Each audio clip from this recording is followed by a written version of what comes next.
Wait a minute. Have you heard the strange tales of the Whistler?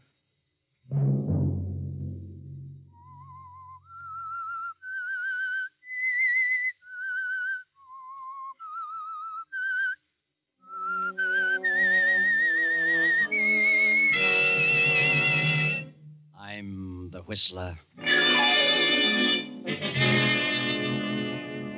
I don't know what it is. It's a figure. I can't tell whether it's a man or a woman. It comes through the door and walks with outstretched arms toward my bed, reaching for me. Sunday night, and again CBS presents The Whistler. I, the Whistler, know many things, for I walk by night. I know many strange tales, many secrets hidden in the hearts of men and women who have stepped into the shadows. I know the nameless terrors of which they dare not speak. And so I tell you the weird tale of jealousy.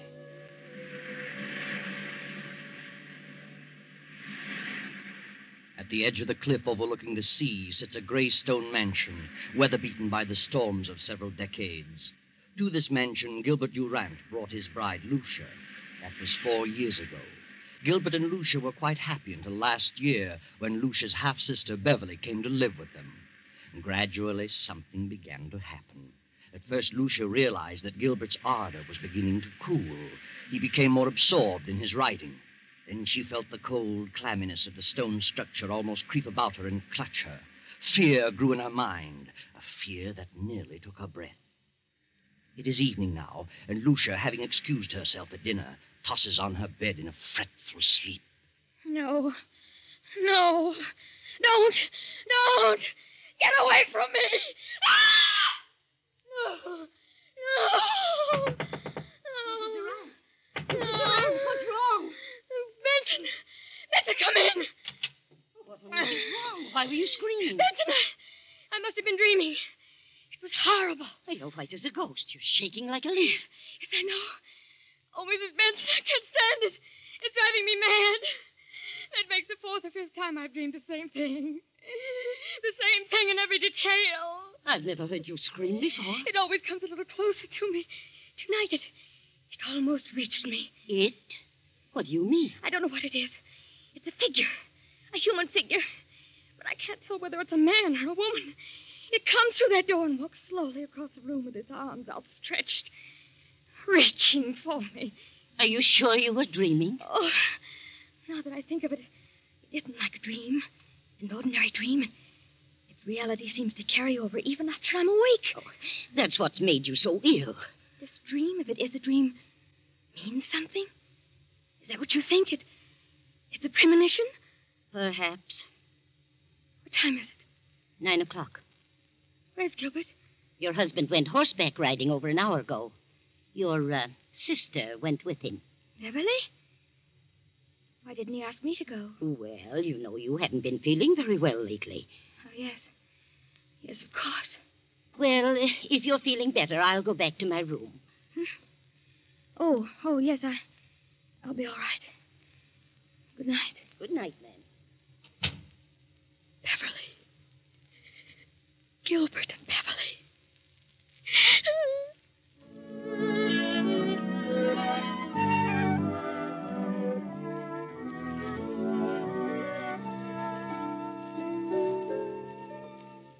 Lucia lies for a while, staring wild-eyed at the patch of moonlight on the bedroom door. And finally she drops off to sleep. Then as the clock strikes 10:30, the door opens slowly, silently. A figure steps into the room and moves noiselessly through the moonlight to Lucia's bed and stands staring at her. Suddenly, Lucia opens her eyes. Gilbert, don't. Lucia, what's wrong with you? What are you doing in my room? Why, I just wanted to know how you felt. How long have you been standing there? Oh, just a few seconds. Oh, I was dreaming, I guess. And when I woke up, you startled me. Why were you yelling, don't? I don't know. I haven't the slightest idea. I talked to Dr. Hanby about you today. Told him you were run down, and he suggested I get a tonic for you. I'll drop in at the drugstore on my way home tomorrow evening. A tonic? Yes. What is it? Oh, I don't remember. Something in strychnine. Strychnine? Yes, he said it would give you an appetite. Where have you been, Gil? Oh, I've been riding. Nice moonlight night. Very pleasant. Did Beverly enjoy it? Yes, she's an excellent rider. I've decided to buy that filly from Thompson. Going over there tomorrow afternoon. Is Beverly going with you? Yes, she's a good judge of horse flesh. Why? Nothing. I just asked. Well, good night, Lucia. See you at breakfast? Yes. Good night.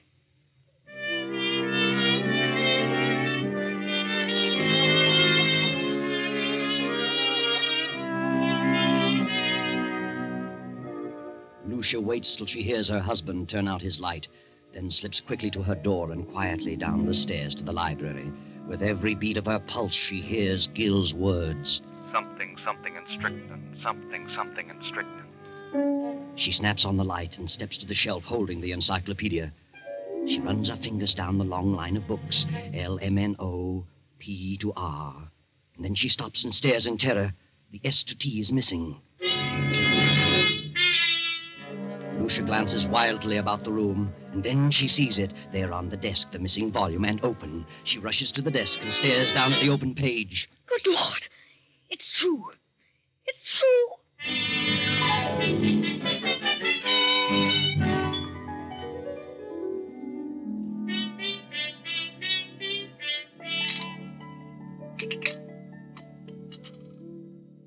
I'll tell you what, Beverly. I'll leave the deal entirely up to you. Up to me? Oh, Gil, that's not fair. Why not? Well, suppose she turns out to be a lemon. I don't think she will, because you're going to have the job of training her.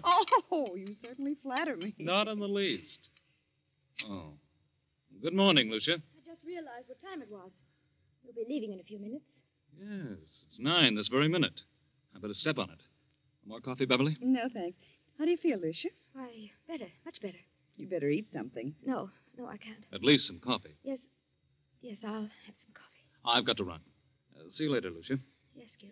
And I'll see you this afternoon at 2, Beverly. Yes, I'll meet you in town at 2.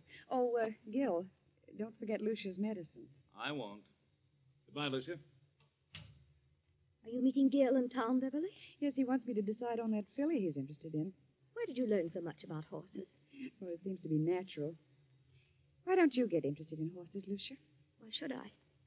What are you interested in? Well, I'm interested in a few things. My husband in particular.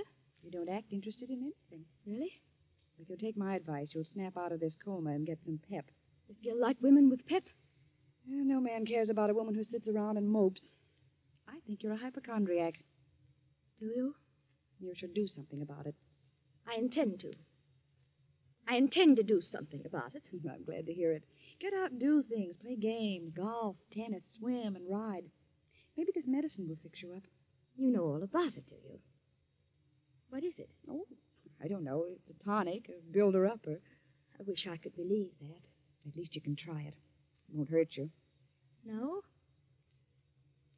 I wonder.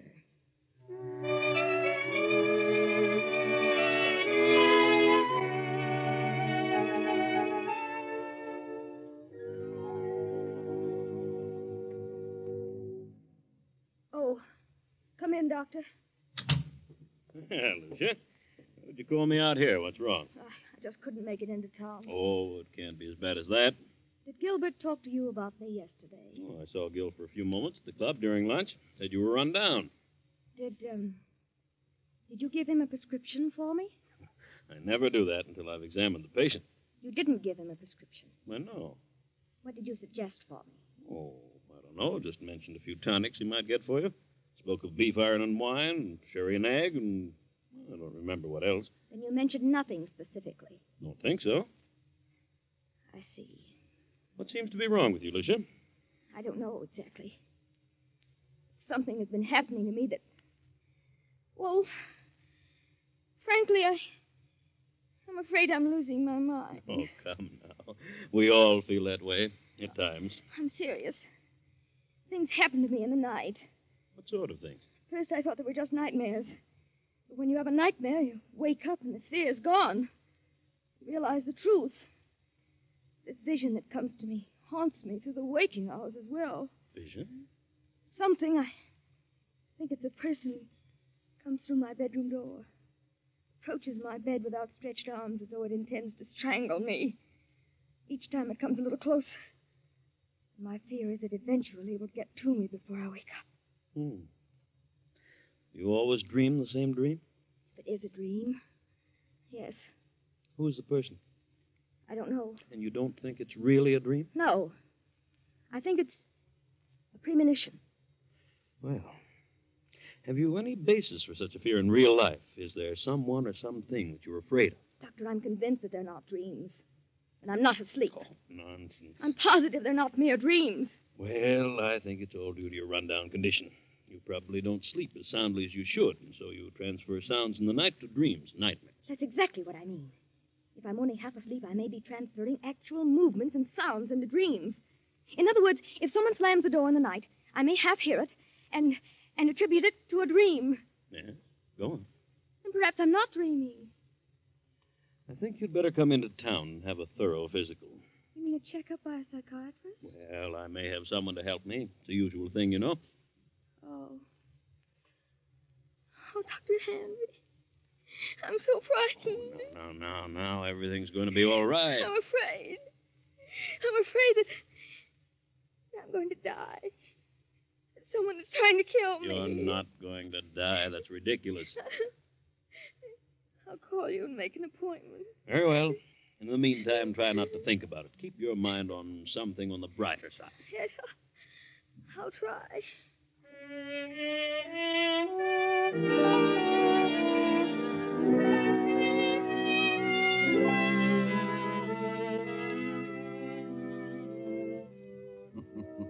Yes, try, Lucia.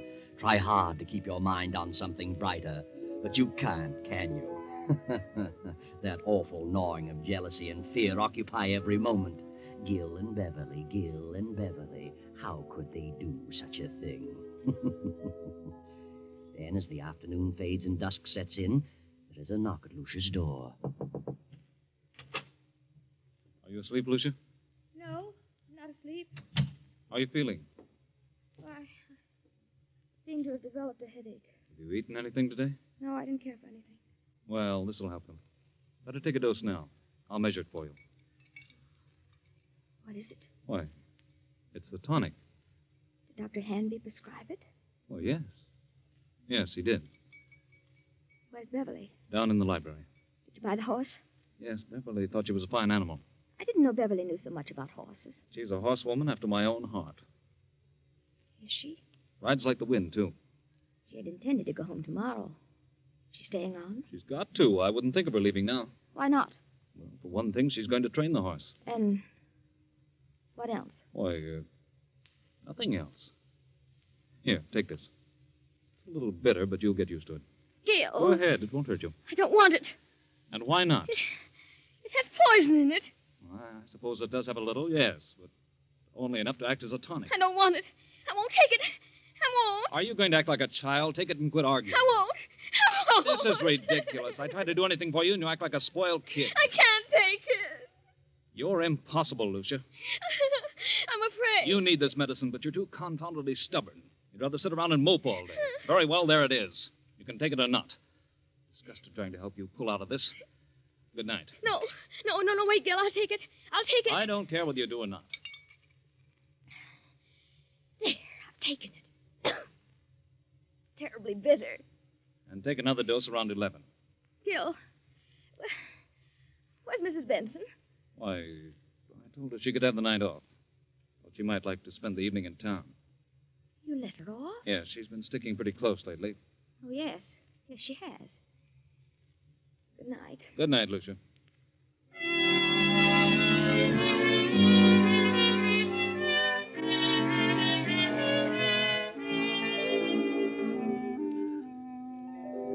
What's wrong, Gil?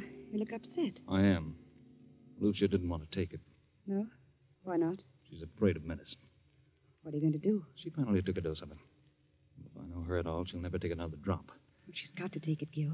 Got to figure out a way to make her take it. It can't be disguised. It's too bitter.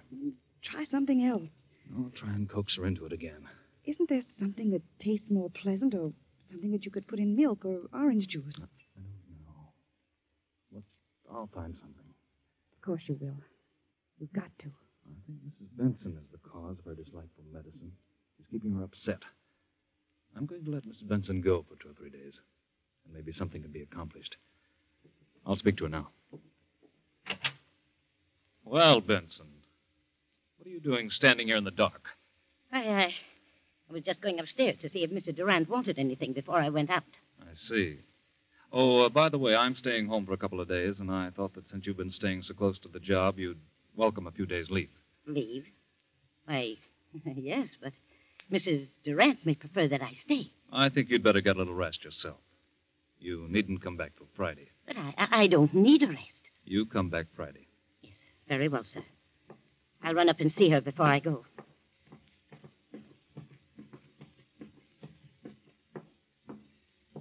Come in. Oh, Benson. I thought you'd gone into town for the evening. I'm leaving in a few minutes, but I had to see you. I'm glad you came up. I've got to talk to someone. I know now they're not dreams. They are premonitions. And I know who's trying to kill me. Who? My husband and Beverly. I know. You know? I just heard them talking low in the library. They were talking about the medicine. He said you were too stubborn and probably wouldn't take another dose.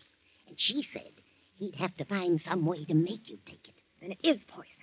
They want me out of the way. I got angry because I refused to take it. Oh, yes, and there's something else. He just told me that he would not be going into town for several days and told me not to come back here till Friday. Good Lord. I'll go on into town as planned, but I'll slip back toward midnight and come up the back way. And I won't take a thing they give me. I'll be back at midnight. Thank you, Benson. Good night. Good night, ma'am.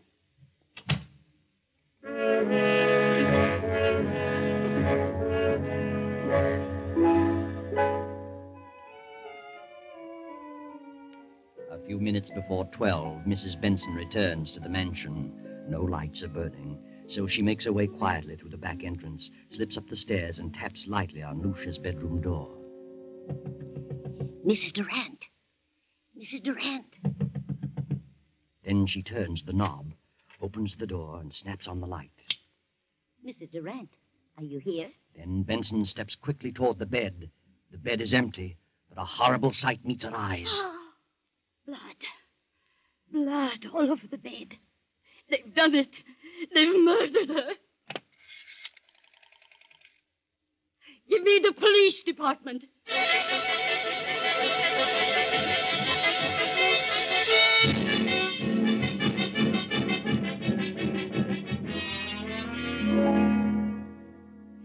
All right, Mrs. Benson. What happened this evening? Well, earlier in the evening, Mr. Durant told me I could have the night off, since I'd been staying close to Mrs. Durant for some time. Mm-hmm. And then later, he said he decided to let me off until Friday. But I didn't want to go, and he insisted.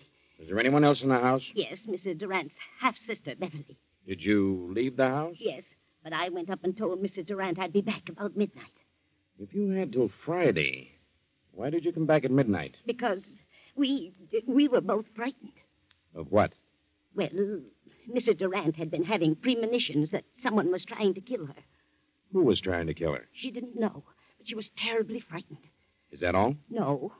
Her husband tried to get her to take some medicine he had brought home. She refused, and he got angry. How do you know he was angry? I heard him talking about it to Beverly. They were in the library. And he told Beverly that Lucia was very stubborn. And Beverly said that he'd have to think of some other way. Did Mrs. Durant suspect her husband and Beverly of trying to do away with her? Yes, she did. She was convinced that Mr. Durant and Beverly were in love and wanted her out of the way. So you came back tonight because you anticipated that something was going to happen? Yes. The house was dark, so I came up the back stairs, knocked on her door, and when I got no answer, I came in, turned on the lights, saw she was gone, and then I saw the bed all covered with blood. She wouldn't take the poison, so they did it another way. That's what they planned in the library. Where are they now? Any idea? Well, they didn't expect me back tonight, so they've probably gone to dispose of the body, intending to come back here and clean the place up later. I see. Anybody else know about Mrs. Durant's fears? Yes. She talked to Dr. Hanby. I called him right after phoning the police and told him about it. He knows. Dr. Hanby, Captain Rick. What in the world is the meaning of this? From all indications, Mrs. Durant has been murdered and the body disposed of. Doctor, I understand Mrs. Durant told you that she was afraid that something was going to happen to her, that she was going to die. Who told you that? Mrs. Benson here. I see. Well, she did call me in this morning. She'd been having strange dreams. Premonitions, she called them. I called them hallucinations. Who did she think it was? Well, she couldn't tell whether it was a man or a woman, but someone was always approaching her bed with outstretched arms, trying to choke her. Do you think it was more than a dream? Well, she was a sort of hypochondriac. I asked her to come into town where I could give her a thorough examination. I didn't take her story too seriously, but, well, it certainly puts a different slant on the entire picture. Yes, we haven't found the body. I have men out searching now. We'll find it. Well, here's Mr. Durant and his sister-in-law. They found him about a half-mile down on the beach. How are you, Durant? What in the world goes on here? Oh, what's wrong, Doctor? Take a look at that bed. Good Lord, what's happened? Lucia, where is she? We thought you could enlighten us on that point. What do you mean? Is she dead? Where is she? Gil. Beverly, Give her some water. She'll be all right in a minute. but what's happened? We think your wife has been murdered. Murdered? What are you doing here, Mrs. Benson? I thought you were gone till Friday. Why did you tell her to go until Friday? Why, I thought she needed a rest. She's been having long hours. Where is Lucia? Where have you and your sister-in-law been? Why, I slept upstairs and saw Lucia was asleep, so we decided to take a little ride down the beach. It was still early. Didn't take anything with you? Certainly not. What do you mean by that? What would we take? I don't know. I just asked. Did you two try to get Lucia to take some medicine? No. Wait a minute, Beverly. That won't do any good. Yes, we did. She was run down and needed a tonic, but she refused to take medicine. Why did she refuse? I don't know. Maybe she was afraid of being poisoned. That's ridiculous. Why should I want to poison her? I loved Lucia. How long has your sister-in-law Beverly been here with you? Why, I don't know. It's quite some time. Just a minute. Are you inferring that Gil and I'm not inferring anything. I'm merely asking questions. Well, whoever suggested such a thing is lying. Why, Gil and Lucia... Just a moment, Beverly. Mrs. Benson, what have you been saying? What did you tell them? I told them the truth. You think I planned to kill Lucia? Is that it? Yes, you and this woman. Why, that's ridiculous. You tried to get her to take some medicine. She knew you were in love with her sister, and you were trying to poison her. When did she come to that conclusion? She had premonitions. That means nothing. And besides, I heard you talking, you and Beverly, planning the whole thing. What? She's out of her I mind. heard you, I tell you. When you realized Lucia wouldn't take the medicine, Beverly said you'd have to think of some other way. Some other way to what? To get rid of her. What else? This is the most amazing thing I ever heard of. Dr. Hanby, you know better than this. Do you think I had a reason back of wanting to know about various medicines? No, I didn't. Not at the time, but now... Now what? Well, I'm sorry to say it all adds up to something suspicious. Seems more than just coincidental. Do you think I killed Lucia? Well, look about you. Look at the room. What else am I to think? What was the tonic you tried to give your wife? It had strychnine in it. That right, Durant? Why, yes. It was one of the things Dr. Hanby mentioned. It was iron, quinine, and strychnine. Did you mention that, Doctor? Well, I suppose I did. It's a commonly known tonic. Did you add anything else to it, Durant? Certainly not. How about it, Sergeant? What's the report? Why, the bottle contained iron, quinine, and strychnine, and a heavy content of arsenic. Arsenic? But it isn't possible. I put nothing in it. Where would I get arsenic? Well, it was in there just the same. Good Lord, Doctor, it isn't true. You know it isn't. I hate to say it, Gil, but the evidence looks bad for you. Benson knows what all this is about. She's lying. She knows Gil wouldn't do such a thing. She's back of it all. Why? I don't know, but believe me, I'll find out if I have... That'll do. Under the circumstances, I think you'd all better come down to headquarters so we can keep you separated. Come on. And no more talking.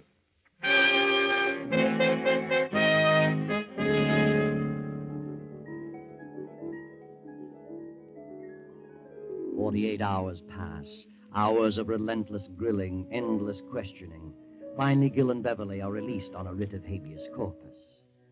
Now weeks have gone by, and Lucia's body has not been discovered, and so the district attorney is forced to make a public announcement that in spite of the apparent evidence, no murder charges can be preferred against Gil and Beverly due to lack of corpus delicti, the failure to produce Lucia's body. Now Beverly and Gil are in the library. Beverly, I want you to know how wonderful I think you've been, the way you've stuck right beside me through this thing. I know it's been a trial for you, and, well, you're one girl in a million. Thanks, Gil, but it isn't over yet. They won't stop their search for Lucia's body, and if they find it, we haven't a chance. I know, but what can we do about it? Well, why couldn't we leave the country? Together?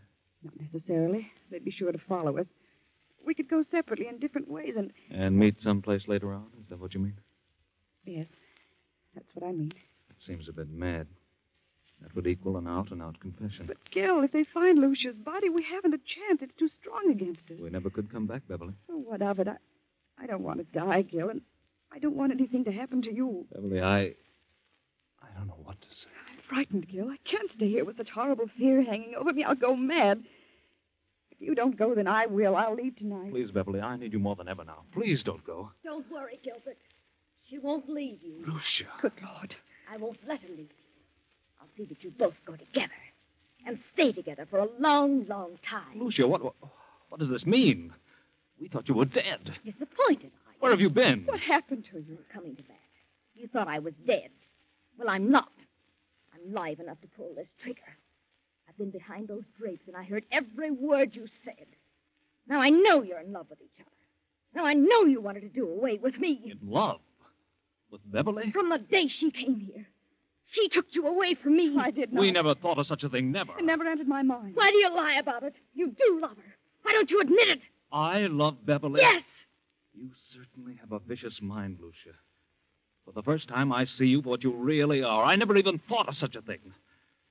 But now that you mention it, I realize the truth. Yes, I do love Beverly. Gil, don't. Why shouldn't I? And it's Lucia's fault. She's the cause of it. A suspicious-minded devil. She let her imagination run away with her. She built this thing up, and now it's boomeranged on her. Oh, what a mess you've made of things, Lucia. You mean you and Beverly, you didn't plan? Certainly not. You must have been out of your mind. Oh, Gil. Gil. I thought... I was sure. Oh, Gil. I'm sorry, Lucia, but that's the way it is. And you've no one to blame but your own miserable self.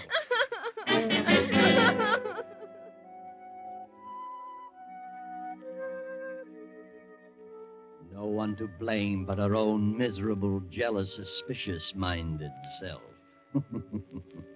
Lucia planned the whole thing from the beginning. She thought they were in love, thought they were planning to kill her. Lucia never had a dream, never had a premonition. She planted that in the housekeeper's mind and in the doctor's. She put the rat poison in the tonic. She put the bedroom in disorder, cut herself and smeared blood on the bed, and then disappeared. But when she read that they couldn't bring a murder charge without the body, she came back to kill Gil and Beverly herself. You see, Lucia didn't know about that little article in the law called corpus delicti.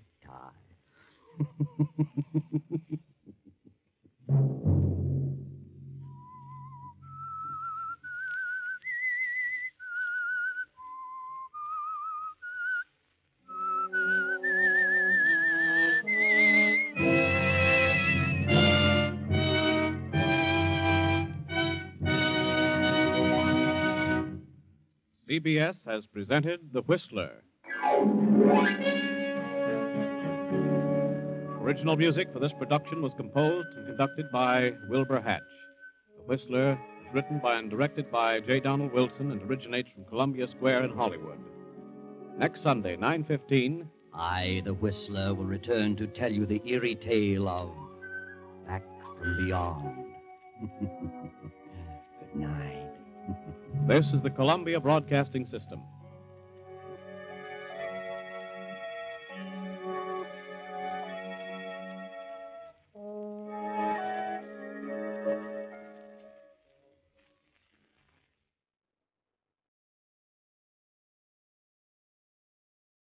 Wait a minute.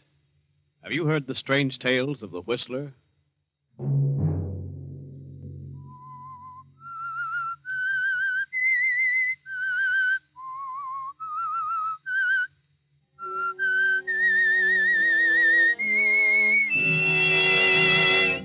I'm the Whistler.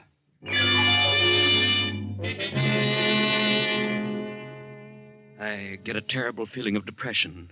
And then this awful urge comes upon me. The urge to hurt someone. The urge to inflict pain. The urge to kill. Another Sunday night, and again CBS presents The Whistler. I, the Whistler, know many things, for I walk by night. I know many strange tales, many secrets hidden in the hearts of men and women who have stepped into the shadows. I know the nameless terrors of which they dare not speak. And so I tell you tonight the unusual tale, the urge to kill. Henry Drake sits in his big office, staring out over the smoking stacks of his busy factory. Production is at its peak.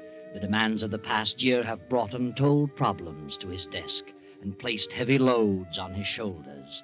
Henry Drake and his partner, Philip Putnam, had started this factory 5 years ago and built it into a smooth-running, highly profitable organization. But now the added demands of war have more than trebled the production and the worries as well. Phil had put up most of the money and Henry the brains. It was Henry who always had to make the decisions. But now something is happening to Henry. He is beginning to slip. His memory is playing tricks on him. Good morning, Mr. Drake. Oh. Morning, Ethel. Mr. Putnam wants to know if you studied those contracts last night. Contracts?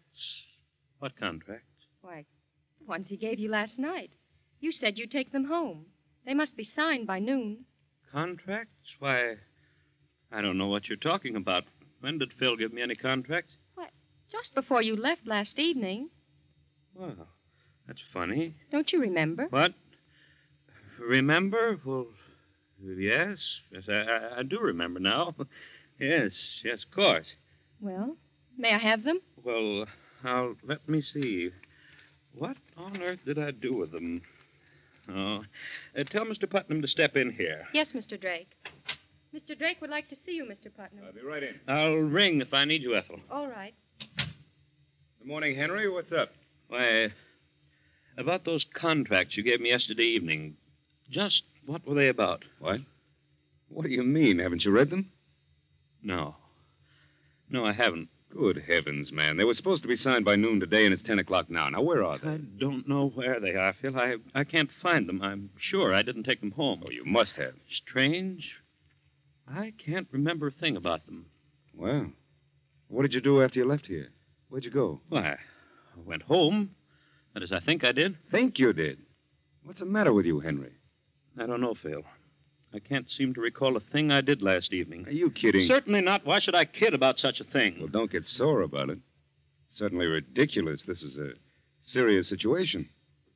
I know, Phil. I know that better than you do. Well, call your home. They've got to be there. Have Rita send them over by special messenger. Yes, sir? Get Mrs. Drake on the phone. You don't look very well, Henry. You're as pale as a ghost. Look at the perspiration. What's wrong with you, man? I don't know. I really don't know. I feel terrible, and my eyes are bothering me. Bright flashes keep passing in front of me, and my ears throb. Oh, hello? Oh, Rita, this is Phil. Henry brought a contract home to study last evening. Look around and see if you can find it, It's very important. In a blue binder, about 20 pages. What? I see. Thanks. She's in the library now. Oh. Yes? You can't? Yes. I see. Really? Well, all right. Now, call me back. Well, what about it? You have no idea what happened to you after you left here last evening at 6? Did I leave at 6? Certainly. So did I. She said you didn't come home for dinner. She decided to go to the opera. When she came back at 12, you didn't come in until 1. Said your shoes and trousers were all covered with mud. You went straight to bed.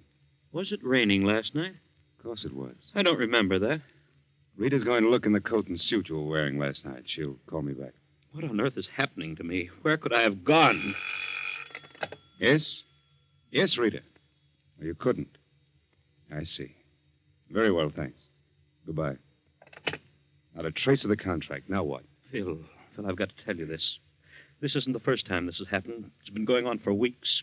About twice every week, a terrible depression comes over me, and then when I wake up, I can't for the life of me remember what happened the night before. Well, maybe the strain has been too much. You better see a doctor at once, Henry. Oh, I know I should, but I'm afraid to. Why? I'm afraid of what he might tell me. Oh, nonsense. Go and see a doctor right now. I'll go down to your place and search it from top to bottom. Very well, Phil. I'll go now. I'll be back as soon as I can.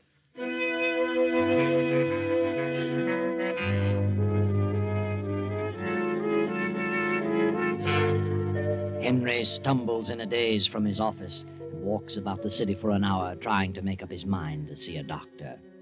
He doesn't have the courage to tell his own doctor, so he finally decides to visit a psychiatrist. Then he remembers the name of one of the most famous in the country, Dr. Schultz, the state psychiatrist. I know you're not a general practitioner, Dr. Schultz. As a state psychiatrist, I know you're a busy man, but I've read a few of your books, and I thought you'd be willing to help me. Well, ordinarily I wouldn't, Mr. Drake, but I know who you are and what you've been doing. I'll do what I can. Thank you, Doctor. You say you have lapses of memory? Yes. I wake up in the morning and can't remember what happened the night before. In the morning, I have headaches and see strange flashes before my eyes and hear throbbing noises. How often does this occur? About twice a week. But I remember everything I do during the day. Mm-hmm. Have you ever had a serious ailment? No. Ever had an accident? Anything that might have caused a concussion? Well, not that I remember. I may have had as a child. Have you been working under an exceptional mental strain? Yes, I have. The pressure's been more than doubled. For the last year, the problems have been so heavy that I've been unable to sleep. I've studied them until dawn, until finally I was unable to remember them. You don't go to sleep easily. No, not till very late.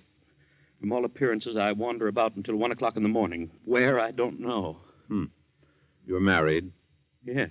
What does your wife think of your strange behavior? Well, naturally, she doesn't like it.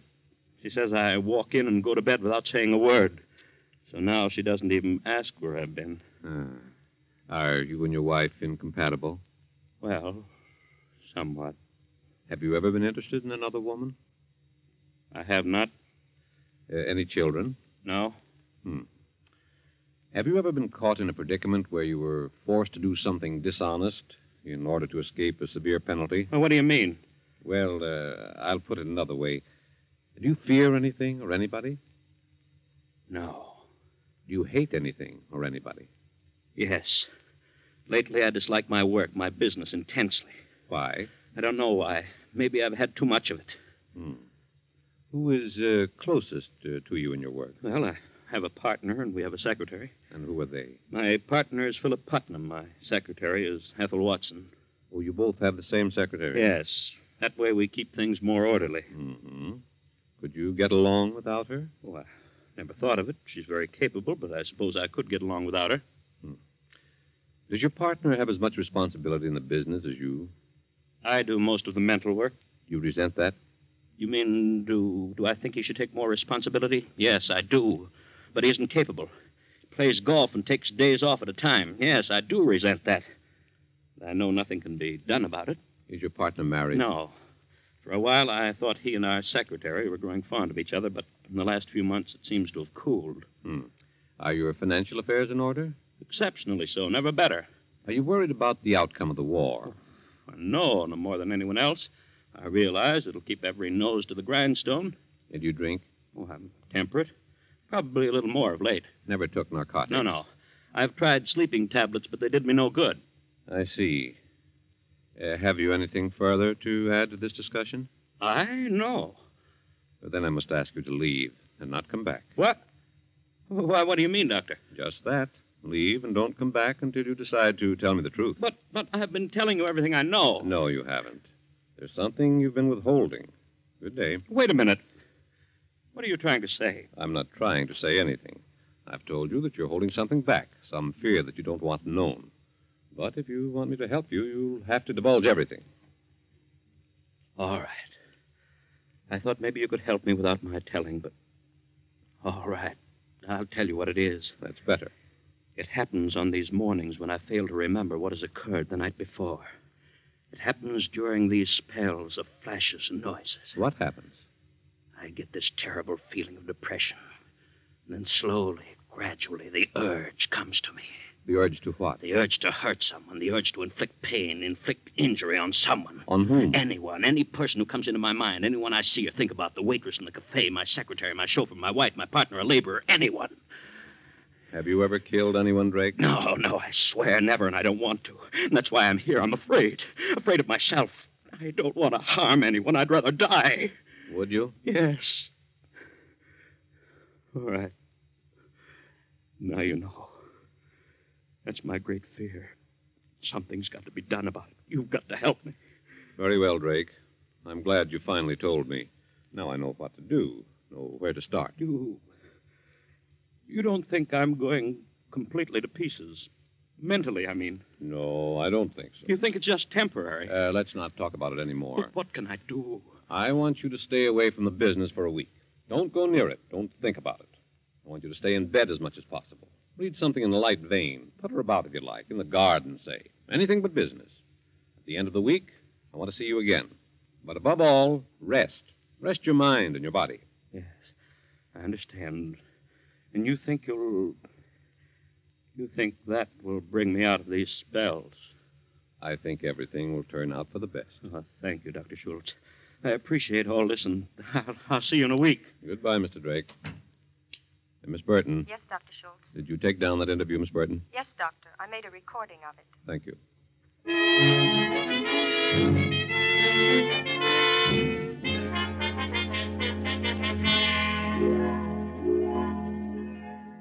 So Henry goes home and stays in bed for 3 days, according to the doctor's instructions. Then, toward midnight of the third evening, his wife Rita comes home and is startled to find him gone. Jackson? Oh, yes, Mrs. Drake. Jackson, where's Mr. Drake? Why, Mr. Drake is in his room. But he isn't. He's gone. Gone? But I didn't see him go out, ma'am. When did you see him last? Why, it was about 9:30. I looked in to see if there was anything he wanted before I retired. What did he say? Was he dressed? No, ma'am. He was in bed. He said he didn't want anything and that I might as well turn in. Where on earth could he have gone on a rainy night like this? Well, shall I go out and try to find him, ma'am? No. No, never mind, Jackson. You can go back to bed. Yes, ma'am. Thank you. Can't imagine why on earth he'd go out when he wasn't feeling well. Hello? Phil? This is Rita. I just came in and Henry isn't here. I don't know. The butler said he saw him at 9:30 and he was in bed. Why would he go out in a storm? What reason could he possibly have? No, I don't think so. I hope he doesn't. Yes. Good night, Phil. Yes, I'll see you tomorrow evening if possible. Good night. As Rita hangs up the receiver, she suddenly realizes the library door is closed, but a streak of light shows beneath it. She steps quickly to the door and opens it softly. Henry. Huh? What are you doing here? Oh. Hello, Rita. Why aren't you in bed? In bed? Why, I don't know. Who are you phoning? Phoning? Oh, I was just thinking about phoning the doctor. I wanted to talk to him. At this hour of the night? It's 12 o'clock. 12? Yeah, so it is. Wait till morning. Yes. Anyway, I can't remember what I wanted to say to him. Where have you been? Where have I been? I haven't been anyplace. But you must have. Look at your top coat. It's soaking wet. And look at your shoes. They're muddy. That's strange. I don't remember having gone out. I thought I'd been sitting right here all evening. But it's obvious that you haven't been here all evening. You have been out. Perhaps so. This is the second or third time you've come in with your shoes all muddy. Where do you go at this time of night? I tell you, I don't remember. I don't believe you. Whether you do or not, I don't remember where I've been. It's the silliest thing I ever heard of. A man like you, an intelligent man, walking around in his sleep. But I couldn't have been asleep. I know that much. Nonsense. Oh, don't be so impatient, Rita.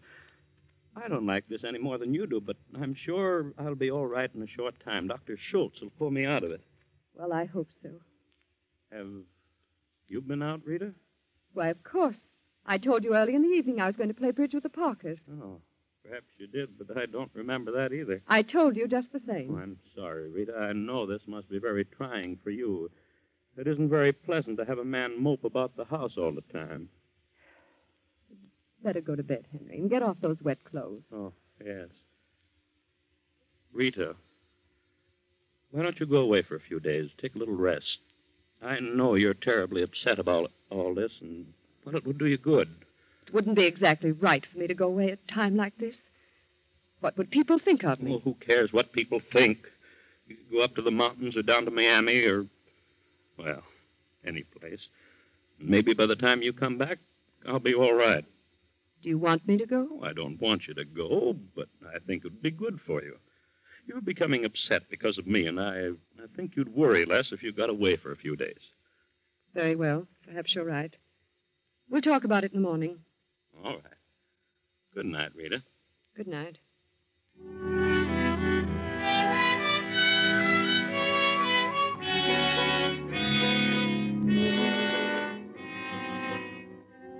Henry sits for a while, staring at the telephone, then gets up slowly and shuffles up the steps to his room. He pauses for a few moments before Rita's door, then goes on to his own room and goes to bed. The storm continues in its fury, and from his kennel in the backyard, Duke, Rita's Airedale, begins to howl.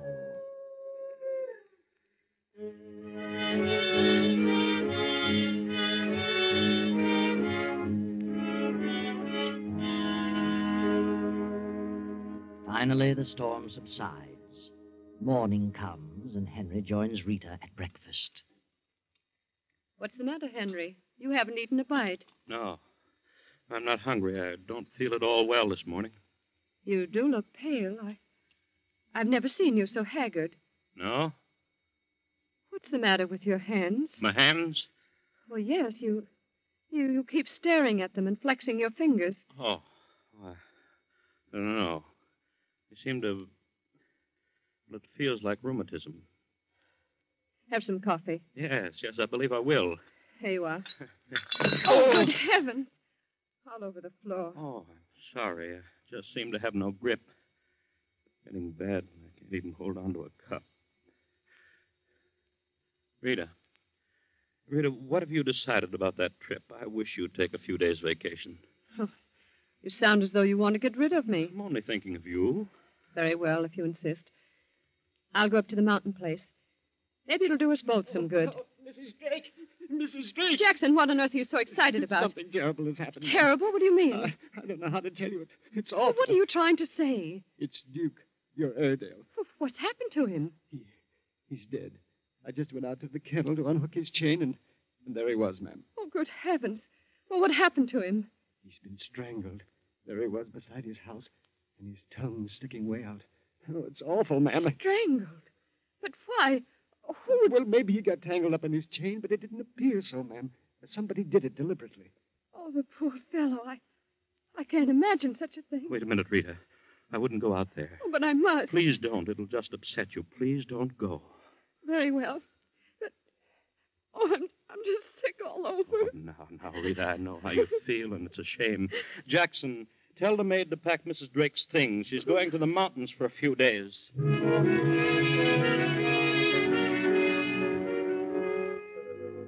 Henry Drake sits staring at his hands for a few moments, opening and closing them, opening and closing them. Then suddenly he leaves the house and rushes to Dr. Schultz's office. What is wrong with you, Drake? You were to come here today after tomorrow. I had to see a doctor. Something terrible has happened. Now. Just calm down. Take it easy. Sit down, Drake. It happened in the night. What happened? Duke, my wife's dog, he was killed last night. Killed? Well, how did that happen? He was strangled, choked to death. Well, who did it? I must have done it. You? Oh, come now. What makes you think that? I can't remember a thing about it. I can remember nothing of last night, but I must have done it because of my hands. What's wrong with your hands? They hurt. The muscles are terribly sore, as though I'd been doing something strenuous. I see. And look at this mark on my thumb. It's a long cut, as though something sharp dragged across it. You mean like a tooth? Yes. Why not? The dog's tooth. Certainly does. You really think you killed the dog? What do you think, Doctor? Well, I suppose it's possible, but there's no proof. Could be coincidental. I don't think so. I must have done it. He never disturbed the neighbors that I know of. Did you like the dog? Why, of course. I was very fond of him. Don't you see what this means? I've been afraid of something like this. Heaven knows what else I've done when I've been in these lapses. You've got to do something for me. Drake, I'm going to have to put you through all the tests. It'll take some time, But I think we can get at the root of your trouble. I'll do anything you say. We'll start right now. Miss Burton, get Dr. Fenton. I want him to assist me in a complete examination. Yes, Dr. Schultz.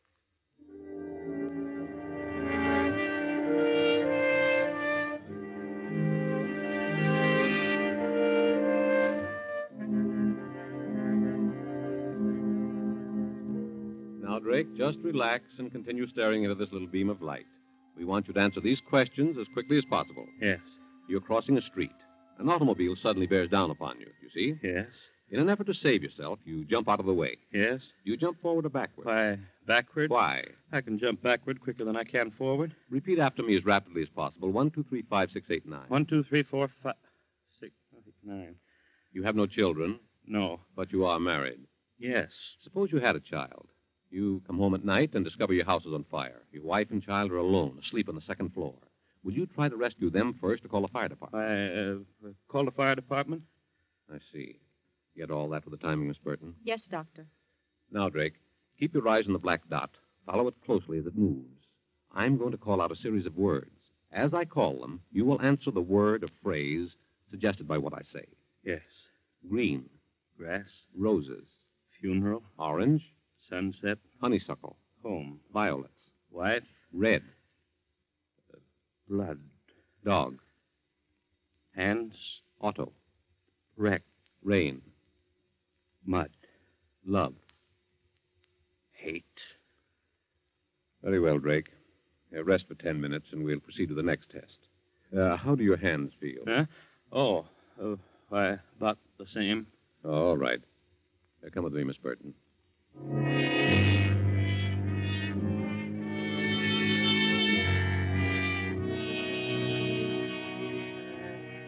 So on through the day, at various intervals, the psychiatrist continues his examination. And finally, Drake goes home completely exhausted. For an hour or two, he dozes in the library.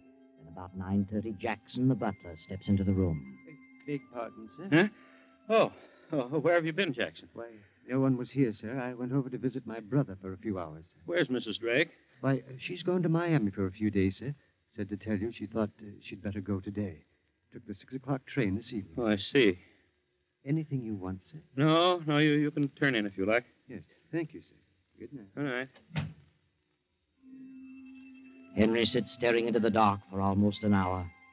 Then slowly he rises, as if in a daze, puts on his hat and coat, slips out of the house, and starts to walk about in the night.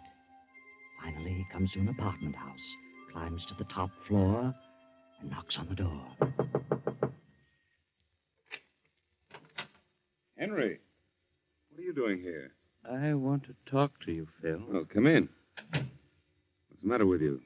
Sit down. I don't want to sit down. Well, just as you like. What do you want to talk about?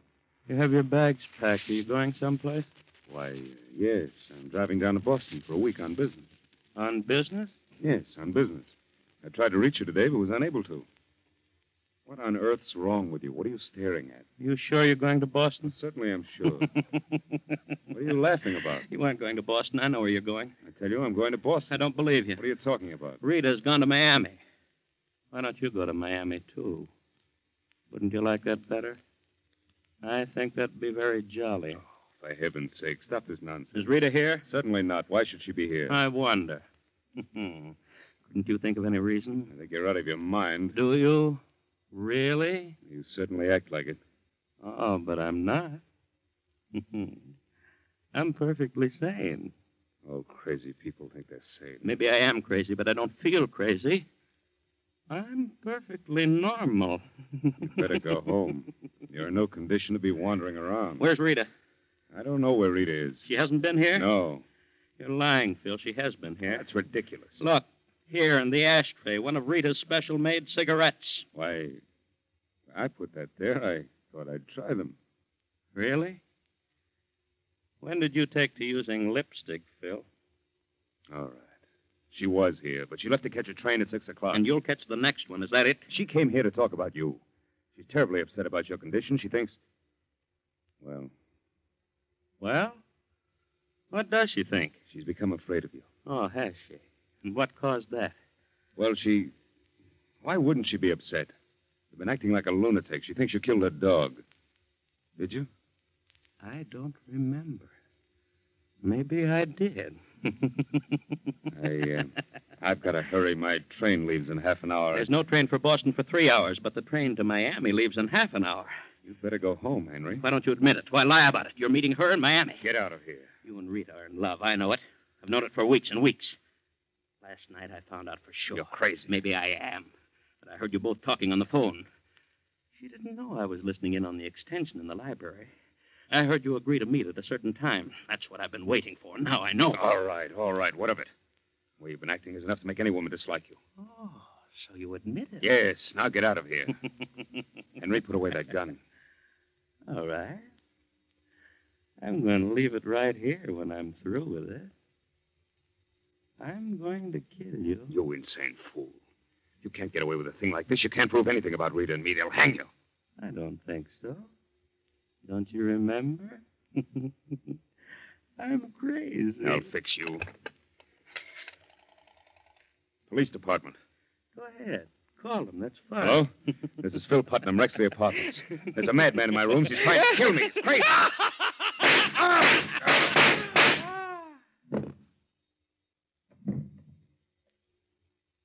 What a shame, Phil. You've missed the train.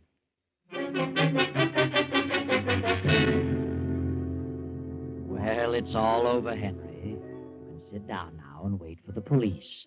You won't have any more mental lapses now, will you, Henry? You won't need to. A slick job, Henry, and very beautifully planned. Everyone knows about your mental lapses, your illness, your desire to harm people. Rita knows about the dog. Your secretary knows about the contracts.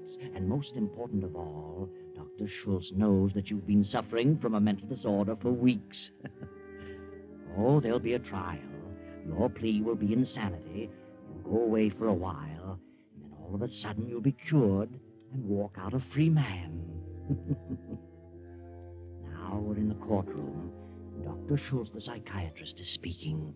Mr. Drake came to me with his troubles some weeks ago. Later, Dr. Fenton and I psychoanalyzed him thoroughly. Here is a signed statement of our findings at that time, attached to our findings as of yesterday. Henry Drake was then, and is now, absolutely sane. The whole thing was a plan to escape the death penalty for premeditated murder.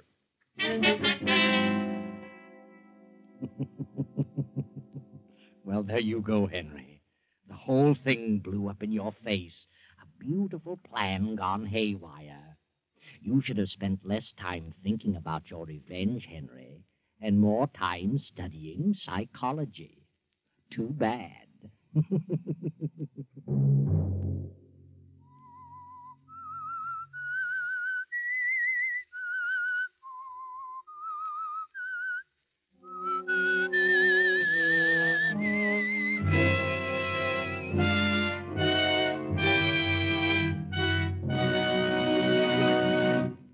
CBS has presented The Whistler. Original music for this production is composed and conducted by Wilbur Hatch. The Whistler is written and directed by J. Donald Wilson and originates from Columbia Square in Hollywood. Next Sunday, 9:15. I, the Whistler, will return to tell you the strange story of death in the morning. Good night. This is the Columbia Broadcasting System.